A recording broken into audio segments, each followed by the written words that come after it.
Silbury Hill is a prehistoric site located near Stonehenge and Avebury, a Neolithic henge monument, in the southwestern English county of Wiltshire.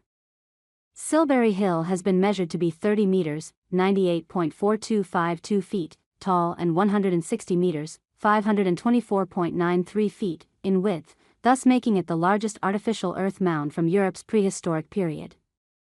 This structure was constructed mainly of chalk that was excavated from the surrounding area. Today, Silbury Hill is part of the UNESCO World Heritage Site known as Stonehenge, Avebury, and associated sites. Based on radiocarbon dating, the construction of Silbury Hill began at some point of time during the 3rd millennium, which corresponds to the late Neolithic period in that region.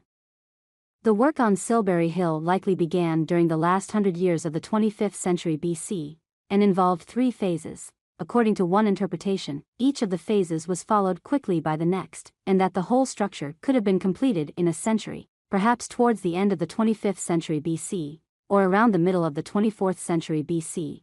Alternatively, there is an apparent break between the second and the third phases, indicating that there may have been a pause of a few hundred years. Therefore, according to this interpretation, Silbury Hill was only completed around the 22nd or 21st centuries BC. The Silbury Hill was not planned and built in one go, but was expanded over several generations. It has been thought that, initially, the topsoil and stones from the ground were stripped. Then, a small mound of gravel was built, using material that might have been obtained from the nearby River Kennet. This mound is thought to have been a little less than 1 meter, 3.28 feet, in height. Later on, a larger area, 16 meters, 52.49 feet, in diameter, was defined, perhaps using a ring of stakes, and filled with earth. The mound continued to grow over the years, until it reached its present size. Additionally, a ditch was dug around Silbury Hill.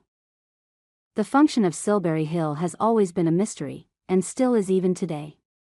There is no consensus as to the purpose for which it was built, and many speculations have been made regarding this subject. Numerous legends have also sprung up regarding Silbury Hill, as people in the past tried to explain its function or origins. In one legend, for instance, Silbury Hill is said to be the final resting place of a mythical warrior king by the name Sil. The king is said to have been buried in this mound on the back of his horse.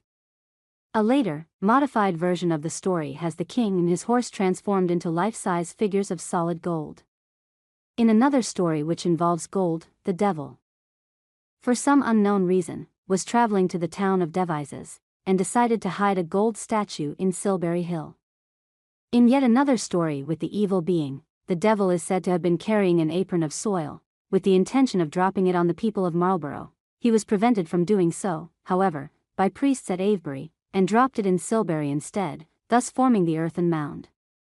Other explanations include the idea that Silbury Hill served as a representation of a primal mound, functioned as a representation of the Earth Mother, operated as a beacon hill, was used as a water reservoir.